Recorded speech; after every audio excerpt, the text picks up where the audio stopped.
అంటే పిల్లలు తీసుకు అలాగ పోవాలంటే ఈ పక్క చెట్లు పది దాటేటప్పటికల్లా అక్కడ అడ్డంగా గూడి చోటు నిలబడుద్ది, తర్వాత ప్యాంచే నిలబడింది. ఇక అర్థం కాదు ఎలా వెళ్ళిపోవాలి, దూరం పోవాలి. నేను సైకిల్ కింద పడేసి ఆ పక్క పోయి లాక్కుని పోయి పిల్లలు నడిపించుకొని ఒక గూడి తాగిన తర్వాత మళ్ళీ ప్యాంచే అంత దాటిపోయిన సమయాలు మైకులు మోసుకొని ఎంతో బాధపడ్డాం. ఎంతో ఒక సంఘాన్ని దేవుడు పంపించాడు కదా, కట్టాలి. తర్వాత దేవుడు వారికి ప్రేరేపణ కొంతమంది ద్వారా భోజనాలు కూడా ఒక వారం చేయటం ఏర్పాటు చేశారు. దేవుని బిడ్డలారా, అంత కష్టపడి సమటూర్చి ఆ టైములో మాత్రం నేనంటూ ఇక్కడ ఏం సంపాదించుకోవాలా, నేనే ఇక్కడ పంచుకోవాల. స్థలం పొందలేదు నాకు, మందిరం స్థలమే సేవ అనుకున్నాం. సేవలు బలపడుతూ సంఘం డెవలప్ కన్నా అలాంటి 6 సంఘాన్ని 150 మంది చేసే చేపలు కూడా హల్లెలూయా. 150 మంది, 80 మందికి బాప్తీసాలు ఇచ్చాడు, 70 పెళ్ళిళ్ళు చేసి ఇక్కడే. ఎవరు ఫాల్ట్ లేదు, అందరికి పెళ్లి చేసిన వాళ్ళు హ్యాపీగా ఉంటారు. ఇక్కడ ఉన్న వాళ్ళందరూ హ్యాపీగా ఉన్నారు, ఇంకా రాని వాళ్ళు కూడా హ్యాపీగా ఉన్నాయి. నా హస్తాలతో చేసిన వాళ్ళందరూ 70 పెళ్ళిళ్ళు, భార్య భర్త పిల్ల సంతోషం. దేవుని పిల్లారా, 2023వ సంవత్సరంలో నేను మందిరం కట్టాం. ఒకసారి రేకులతో కట్టాము. 2023 సంవత్సరం ఆ మందిరం కాడ ఎన్నో శ్రమలు పడి బట్టల దగ్గరికి వెళ్ళి ఇటుక రాళ్ళు అడుక్కొని కొంతమంది ముసలిని తీసుకెళ్ళి ఎన్నో బాధలు పడ్డాం. హైదరాబాద్లో కొన్నాళ్ళుండి అక్కడ ప్లాన్ చేసి ఓన్లీ రేకుల షెడ్ వేసాం. తర్వాత అది ఎన్నాళ్ళ నుంచి చిన్నది అయినా ఆ రోజు కష్టం కట్టడం, ఎన్నాళ్ళ నుంచి చేసాం. ఆ రోజున నేను మందిరం కట్టేటప్పుడు సంఘాన్ని పెద్దలందరూ సమకూర్చినప్పుడు స్థలం ఉంది, ఇది ఎవరిది కాదు. ఆనాడు ఏదో మందిరం దేనికి వదిలిపెట్టారు, మరి దీన్ని కట్టుకోవాలి ఏంటి పరిస్థితి అంటే కొంతమంది సమస్త అన్నారు. కానీ కొంతమంది అయ్యా మేము కట్టలేములుగా మేము లేవు, నువ్వే దీన్ని కట్టుకో, ఎక్కడ బాధ ఎలా పడదో కట్టుకొని నీ బిడ్డ తరాలు సేవ చేసుకోమన్నారు. నీవే కట్టుకొని అప్పుడు వెళ్ళి హైదరాబాద్ అనే చోట్ల వెళ్ళి బట్టి దగ్గర కట్టుకున్నాం మందిరం. ఏ ఆటంకాలు లేదు. పెద్దలు నాకు ఇచ్చారండి స్థలాన్ని, మందిరం కట్టమన్నారు, ఇచ్చారు. అప్పటి నుంచి కూడా నాకు అంటూ ఏమి దాని పట్టాలు తెచ్చుకోవడానికి దాని స్వాది ఏమి లేరా, అది మందిరం. ఇది చాలామంది చెప్పారు పట్టాలు, వాళ్ళు కొంతమందికి అందులో కూడా ఇచ్చి నీకు పట్టా చెప్పిస్తా, అదే నేను ఆశించలేదు.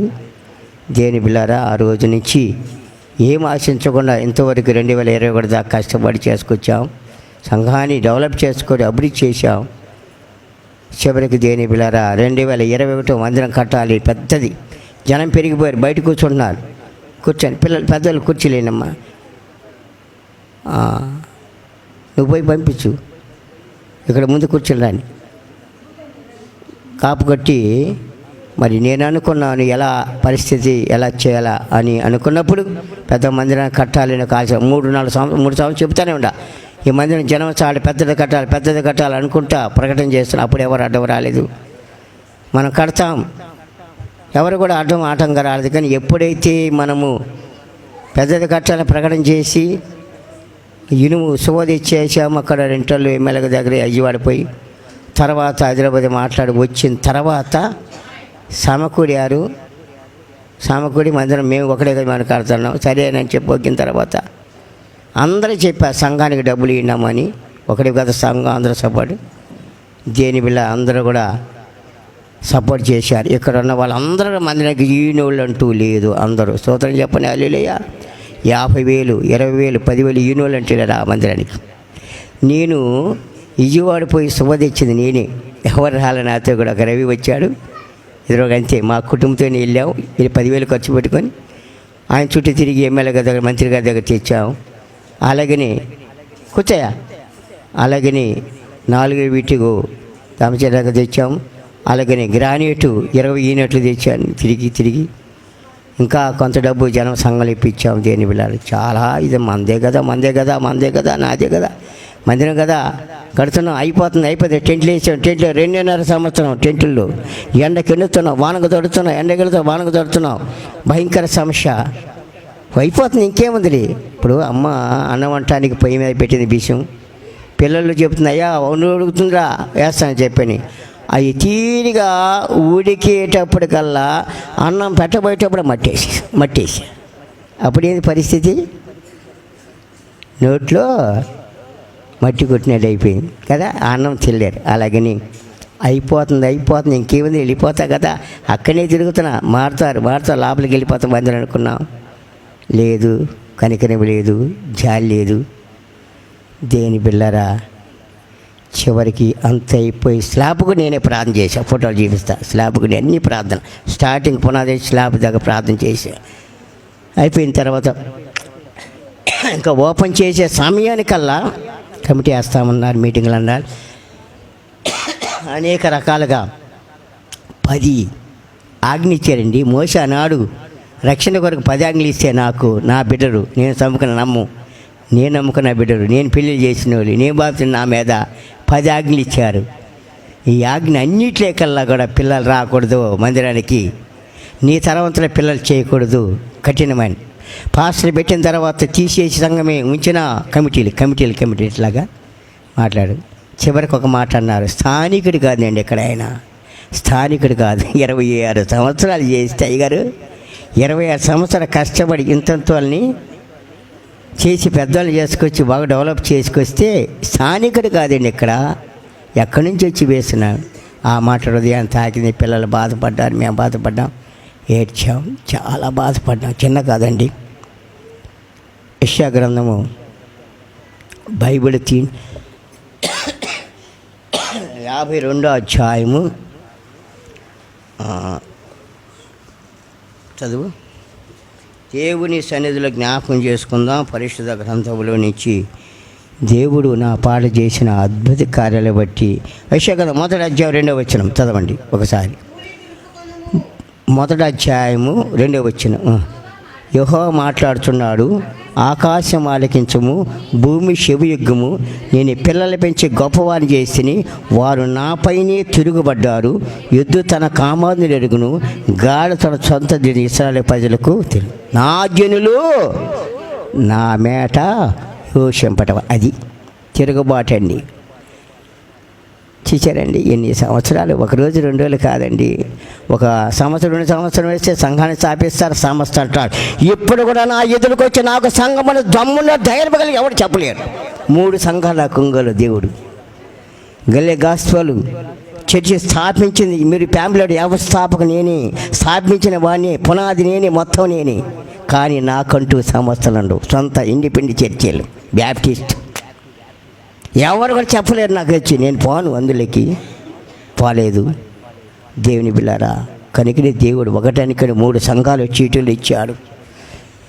అయితే ఆ కృంగిపోయిన సమయంలో ఏడుతూ బాధపడుతూ ఎంతో కష్టపడుతున్న సమయంలో ఇచ్చినటువంటి ఆ వాగ్దానం నన్ను బలపరిచింది. సంఘ బిడ్డతో కలిసి మాట్లాడుకుంటున్నాం. సామాన్య పనికి డబ్బులంతా కూడా అందరి దగ్గర వచ్చి అక్కడ పెట్టాం. అది మందానికి అన్నీ పెట్టేసి మళ్ళీ ఒక్కసారి హృదయాన్ని గాయపరిచి గుండెలు కాదు బయటకు వచ్చినప్పుడు ఆడితేవలే డబ్బు. ఎంత డబ్బు 20 సంవత్సరాల నుంచి కట్టలేని కొనలేని ఇప్పుడు ఆడితేప్పుడు దేవుడి పిల్లలు బలపరిచి పిల్లల ద్వారానే నేను నన్ను ఏడుస్తున్నప్పుడు అల్లాడిపోయి మీకు తెలియదు, ఎలా అల్లాడే తెలుసు. నాకు ఆ విధంగా మీటింగ్ ఇచ్చి నా మీద ఎంతో బాధ పెట్టినప్పుడు ఆ టెన్షన్, నాకు షుగర్ ఉంది, బీపీ ఉంది. 2020లో నా కాలు ఇరిగిపోయింది, మీకు తెలియదు. నా కాలు కోవిడ్ టైం వచ్చింది, కోవిడ్లో కాలు ఇరిగిపోయి అలా కాలు ఇరిగిపోయి నేను మరణానికి దగ్గర టైంలో దేవుడు నన్ను నిలబెట్టాడు. ఎందుకంటే దేవుడు ఏదో కార్యం చేయబోతున్నాడు.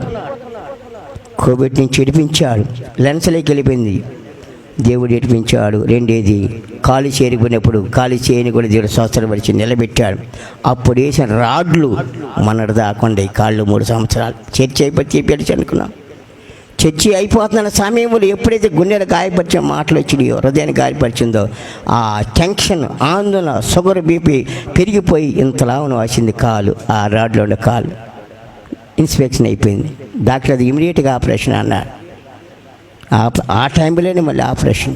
ఎన్ని బాధలు, ఎన్ని కష్టాలు పడినప్పుడు ఏంటయ్యా ప్రభు నా పరిస్థితి, ఎందుకలా ఉంచావు? కోవిడ్ టైంలో అయిపోయింది కదా.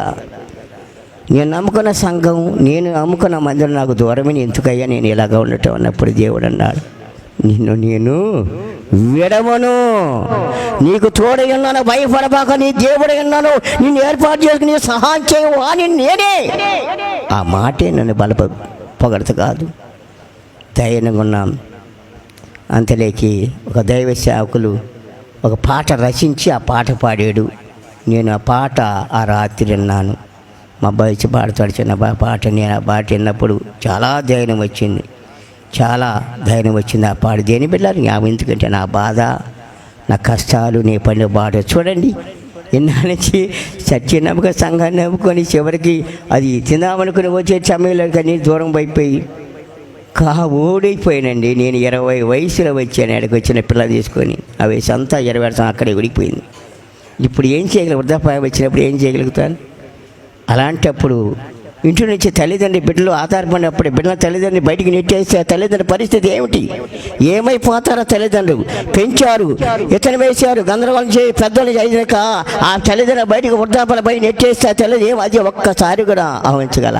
ఆయన వృద్ధాపాలు ఉన్నాడు కదా, ఖాళీ జరిగిన అవిటివాడు కదా అని కలిది జాలి కనికరేకుండా ఎన్నో వద్దలేదండి మేము. కాకపోతే అనేక కండిషన్లు వీళ్ళతో మాట్లాడుకున్నాను.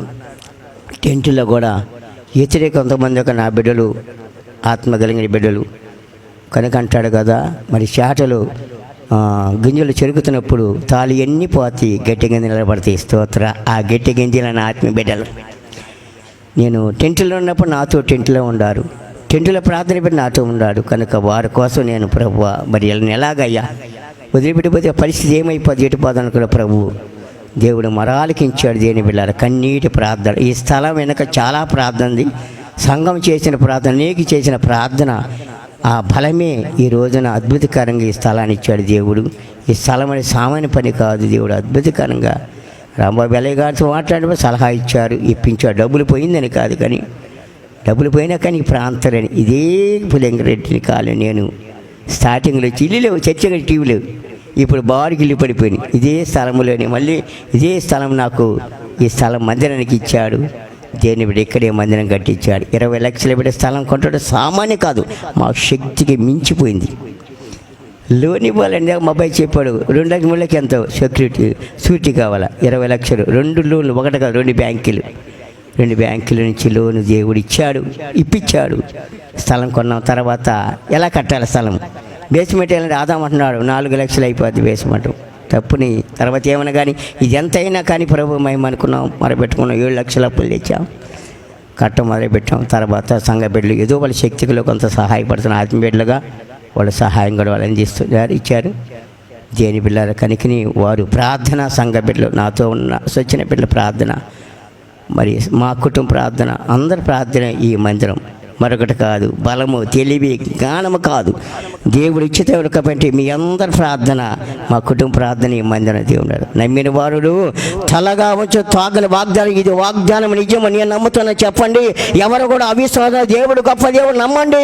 నా కుటుంబానికి రోజున మాకున్న అవమానము, నిందుల్లో ఎంతో కించబడి ఇక చనిపోదామని ఎంతో బాధపడే సమయం తిరిగి దేవుడు మాట్లాడి స్థలం నిలబెట్టాడు. కాబట్టి ముందుండ ఎప్పుడు అయిపోయావని ఆ దిగుల్లో, బాధల్లో, వేదనలు దేవుడి చెట్టుకు వచ్చాడు, స్థలం ఇచ్చాడు, మందిని నిలబెట్టాడు. ఈ స్థలం మళ్ళా మందిని కట్టే దేవుడి చిన్న గొప్ప. నేను ఒకటే చెప్తున్నా, సంఘానికి వచ్చింది కానీ దీనికి అధికారులు లేరు, దీనికి పెద్దలు లేరు. దీనికి కాబట్టి నా యేసయ్య అధికారి, నా యేసయ్య మనకి పెద్ద, ఆయనే ఆశీర్వదించే దేవుడు. తర్వాత కాపరి ఉంటాడు, వాక్యం మీద సంఘం ఉంటుంది. అంతే, ముగ్గురే, దేవుడు, కాపరి, సంఘం. ఇంకా ఎవరు ఉండరండి ఈ మందిరానికి, దేవుడి. కనుక మనము దేని బిళ్ళారా, ఇందులో కులాలు భేదాలు లేవు. మన మందిరములో కులాలు, ఆకులు అందరూ ఒక కులం, తల్లి బిడ్డలు. తండ్రి ఒక్కడు, కులాలు లేవు. తండ్రి ఒక్కడు, కాపరి ఒక్కడు, సంఘం ఒకటి, కుటుంబము ఒక కుటుంబం. కాబట్టి నా కోరిక ఆశ నెరవేర్చాడు. ఒకే కుటుంబం మనమంతా కూడా. వాళ్ళు వీళ్ళు అంటే మాత్రం ఎవరు కూడా దేని బిళ్ళ దేవుడు ఒప్పుకాడు. కాబట్టి దేవుడు చేసినటువంటి ఈ అద్భుత కార్యాలకు, ఆశ్చర్య కార్యాలకు మనం ఎంతో దేవునికి స్తుతించాలి. ఈ రోజున సమాజంలో, సంఘములు స్థానికుడు కాదన్నాడు, స్థానికుని చేశాడు. కాపరిగా ఇన్ని సంవత్సరాలు స్థానిక చేసిన నన్ను అవమానంగా ఎంతగానో బాధపడ్డారు. దేవుడు మళ్ళీ అవమానించి నిలబెట్టాడు. కాబట్టి ఇదంతా కూడా సంఘ ప్రార్థన, అనేకం చేసిన ప్రార్థన ఈ రోజున ఎంతగానో మేము బలపడి మనం చేస్తూ దీని వల్ల మరొకసారి మీ జ్ఞాపకం చేస్తున్నా, ఈ మందిరానికి ఎవరన్నా రావచ్చు. ఎవరు ఆటంకం వల్ల చాలా తీసి ఉంటే తీసుకొని రావచ్చు. స్తోత్ర. ఎవరు వచ్చి ప్రార్థన చేసుకుని ఎవరు కూడా ఆటంకం లేదు. ఎవరైనా రావచ్చు, ప్రార్థన చేసుకు ఎవరైనా వెళ్ళచ్చు, ఎవరు ఆటంకం లేదు. కనుక నీ దేవుని ఇలా ప్రతి ఒక్కరిని జ్ఞాపకం చేసుకొని వాళ్ళ పెత్తను వెళ్ళిపోయి అనుకుంటారు. ఎవరు లేదండి, యేసయ్యే మనకి. ఆయన ద్వారానే మనం నడుచుకుందాం, ఆయన ద్వారానే ఈ సంఘాన్ని బలపరుచుకుందాం. కాబట్టి మరి మీకు చెప్పాలండి, 26 సంవత్సరాలు గతించిపోయింది నా వయసు ఇక్కడ సేవ. నేను ఇక్కడికి వచ్చి 26 సంవత్సరాలు, 27 వచ్చింది. 27 సంవత్సరాలు అండి కాలనీ, పులింగిరెడ్డి కాలనీకి వచ్చి దేవుడు ఇక్కడ చేస్తుండగా ఇంకా 2 సంఘాలు ఒంగోలు పట్టణం ఇచ్చాడు. అద్భుత కనుగొల మధ్య దేవుడు గొప్ప సేవ జరగాలని, మన సంఘాలని దేవుడు మహిమ కొరకే మేము ఒకటే చెప్తున్నాం. మనం చేసే సేవ దేవుడి మహిమ కోసం, దేవుని రాజ్యం కొరకే. అనేక మంది చిత్తపరిచి ప్రభువా ఈడిగయ్యా నీ కోసం అని చెప్పడమే కానీ ఇందులో ఎవరు కూడా వీక్షించబడటం గొప్పవారు లేరు. ప్రభువా ఇదిగా నీ బిడ్డలు, ఈ రాజ్యం చిత్తపరిచాం ప్రభువా, ఆయన రాగానే ప్రభువా మా సంఘం ఇదిగయ్యా అని చెప్పడానికి అందరం చిత్తపరచడానికి మేము ఈ మీటింగ్ జరిపిస్తున్న ప్రార్థన. కాబట్టి దీన్ని జ్ఞాపకం చేసుకుని మనం చేస్తున్నాం. ఒక మాట వాక్యం చదువుకుందాం. పరిశుద్ధ గ్రంథం నుంచి ఈ మాటలు దేవుడు అద్భుతకరంగా, ఆశ్చర్యకరంగా ఈ మందిరాన్ని దేవుడు ఆశించబోతున్నాడు. కనుక మనము పరిశుద్ధ గ్రంథం నుంచి వాక్యం చదువుకుందాం. అన్నది అగ్గై 2వ అధ్యాయం 7వ వచనంలో ఈ మాట ఉంటుంది. అగ్గై 2వ అధ్యాయం 7వ వచనం చదువుకుందాం. తీయండి బైబిల్ నుంచి. అగ్గై 2వ అధ్యాయం 7వ వచనం చదువుకుందాం.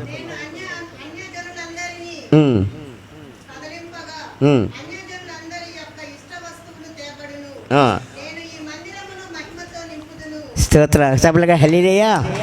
పరిశుద్ధాత్మ దేవుడు నాతో మాట్లాడిన ఆ దైవ సేవకుడు ఈ మీటింగ్కి పిలవాలి, కానీ సమయం లేదు కాబట్టి పిలవలేకపోయా. ఆయన నాతో చెప్పిన మాట, నీకెక్కడైతే అవమానపడి ఎక్కడ నిలబెడతాడు, నీవు ఎప్పుడైతే మందిరం విడిచిపోయి నీతోనే పరిశుద్ధాత్మ వస్తుంది, నీ విడబడే స్థలమే పరిశుద్ధాత్మ శక్తితో ఉంటుంది. ఆ మందిరం అనేక అద్భుత కార్యం ఆశ్చర్యపోతున్న దేవుడు చెప్పాడని ఆయన ప్రవచించాడు దైవ సేవకుడు. కనుక దేవుని అలాగనే దేవుడు ఈ మందిరాన్ని మహిమతో నింపాడు. పరిశుద్ధాత్మ ఈ మందిరం ఇంత వెలుగుతో, ఇంత సంతోషంగా, ఆనందంగా ఉంది. ఆయన మహిమ ఈ స్థలంలో ఉంది. ఆ మహిమతో నింపాడు కనుక ఈ మందిరం ఆయన ప్రవచించలాగన పరిశుద్ధాత్మ ఉండేలాగా మనం జ్ఞాపకం చేసుకుందాం. మరొక వాక్యం 84వ కీర్తన బైబిల్ చదవం. 84వ కీర్తన 4వ వచనం చదవమ్మా. స్తోత్రాలు. ఈ మందిరమందు నివసించేవారు ధన్యులు, వచ్చముని స్తుతించెదరు. నీ వలన బలం ముందు మనుషులు ధన్యులు. సపల కదా హల్లెలూయా. ఈ మందిరములో నివసించేవారు ధన్యులు. ఇంటి దగ్గర ఉన్నవా కాదు, నేను అది అన్నవాళ్ళు కాదు. దేవుని సన్నిధికి వచ్చి పరిశుద్ధాత్మ మహిమతో నింపిన మందిరం ఉన్నవారు ధన్యులు. వాళ్ళు దేవుని చేత ఆశించబడతారు, వాళ్ళు దేవుని చేత అభివృద్ధి పొందాలి. దేని బిళ్ళరా. 2వ వాక్యం 92వ కీర్తన బైబిల్ నుంచి 92వ కీర్తన చదువుకుందాం. 13వ వచనం చదువుదాం. 13వ వచనం. యెహోవా మందిరం నాటబడిన వారు మన దేవుని ఆవరణ వడిదలు. యెహోవా మందిరం నాటబడి, ఈ మందిరంలో నాటబడాలి. పారమాటిక వద్దు, నామకాది. దేవుడు చేసిన అద్భుత కర్మ గురించి చెప్పాను కదా. దేవుడు చేసిన అద్భుత ఆశ్చర్యకారి ఇక్కడ మన సంఘం ఇచ్చాడు, మందిరం ఇచ్చే దేవుడు. కనుక యెహోవా మందిరం నాటబడాలి. నాటబడినప్పుడు చిగురిస్తాం, ఆశించబడదు. కాబట్టి ప్రతి ఒక్కరు కూడా అమ్మ సంఘానికి చెప్పా, తల్లిదండ్రులు ఒక ఇల్లు కట్టినప్పుడు అమ్మ ఇదిగోని మన ఇల్లు అంటాడు. అప్పుడు బిళ్ళ సొంత. అలాగని నా సంఘాన్ని బిళ్ళకి చెప్తున్నాను, ఇదిగమ్మ మన దేవుడిచ్చినటువంటి బలమైనటువంటి శక్తి కలిగిన మందిరము. ప్రార్థన చేసే దేవుడిచ్చి, ఇది మనకి దేవుడిచ్చిన ఇల్లు. మన ఇల్లు మనకొనే, కానీ దేవుడిచ్చిన ఇల్లు, సంఘానికి ఇచ్చిన ఇల్లు మన సంఘం అని నేను బిడ్డకి చెప్పాను. కాబట్టి సంతోషకరంగా ప్రతి విషయంలో క్షమికలు సహాయకరంగా ఉండారు. ఈ మీటింగ్లు సహాయకరంగా ఉన్న ఆత్మీయ బిడ్డలు జ్ఞాపకం చేస్తూ దేని బిళ్ళారా ఇక మీద క్రమాలకు చక్కగా మందిరానికి వస్తూ దేవుని కనపరుచుకుందాం. దేవుడు చేసిన అద్భుత కార్యం ఉంటాం. 3వ కీర్తన అంటాడు, నా ప్రాణమా యెహోవా ఆయన చేసిన ఉపకారం. దేవుడు చేసిన ఉపకారానికి నేనే కాదు మా కుటుంబ సంఘమంతా కూడా కలిసి కృతజ్ఞతాస్తుతి చెల్లిద్దాం. స్తోత్రం, హల్లెలూయా. దేవుడికి మహిమ కలుగునుగా. ఇన్న ప్రతి ఒక్కరు కూడా ఈ మందిరము ఎవరు శక్తి ద్వారా, బలముతో, జ్ఞానంతో కాదు, దేవుడు ఉచితమైన కృప ద్వారా, ప్రార్థన ద్వారా ఇంత కార్యం జరిగింది. ప్రార్థన ద్వారా అందరి ప్రార్థన, మా ప్రార్థన, సంఘ ప్రార్థన చేసిన భారం ద్వారా జరిగింది. కాబట్టి ఈ మందిరం వచ్చిన మీ అందరూ వర్ధిల్లబడుగాక. 2023 సంవత్సరం పోయింది, గతించిపోయింది. 2023 పోయింది. రాజులు, ప్రజలు, ధనవంతులు, గొప్ప గొప్ప వారు నిలబడా. 2024 సంవత్సరములు ఈ డేటును ఎవరు చూడలా. 2024 సంవత్సరం జనవరి 5వ తేదీ చూడాలా. దేవుని ఉచిత కృపదాన మనం చూసాం. సభలు కదా, హల్లెలూయా. మన బలము తెలివి కాదు, దేవుడు ఉచిత కృప మన మీద ఉంది. అన్ని గతించిపోయినాయి, అన్ని పోయినాయి. 2024 ప్రవేశపెట్టాడు. కాబట్టి వందనాలయ్యా, నీకు కృతజ్ఞత. నా లైఫ్ నీకు అప్పగిస్తున్నాను, మా కుటుంబానికి అప్పగిస్తున్నాను. యెహోషువ, నేను నా ఇంటి యెహోవాను చేయించు. దేవుని చేవిస్తూ ఆయన బిడ్డగా జీవిద్దామండి. ఎవరు గొప్ప లేదు, ఎవరు బలం యేసయ్య ముందు నేను ఇప్పుడు అన్న దాసుని. కొంతమంది అన్నారు, నువ్వు జీతగాడివే, నాకు జీతగాడివే. నేను యేసయ్య కానీ జీతగాడి కాదు, సేవకుని. కొంతమంది మనుషులు అన్నారు, నన్ను జీతగాడి, మా కింద జీతానికి ఉండాలి. సేవ చేసి జీతగాడి, 26 సంవత్సరాలు చేసిన జీతగాడు అంట. నేను జీతగాడి. అమ్మ న్యాయంగా బాధగా ఉందా? అమ్మ నవ్వుతుంది చూడు. 26 సంవత్సరాలు పెళ్లి పెద్ద నాకు జీతగాడివే, మా కింద జీతం ఇస్తాను. నాకు జీతగాడి కాదు, నా యేసయ్యకి పనివాడిని. ఏమని పిలిచారు, చాలా సంతోషమని వెళ్ళిపోతాను. బిడ్డలు ఉన్నారు సంఘాన్ని, వాళ్ళని ట్రైనింగ్ చేయించా పాస్టర్గా. దేని పిల్లలు జ్ఞాపకం చేస్తున్నాను. నేను అనుకుని దేవుడు చేశాడు. నలుగురి పిల్లలు చేసి పెళ్లి చేశాను. బిడ్డలతో సంతోషంగా ఉండాలి.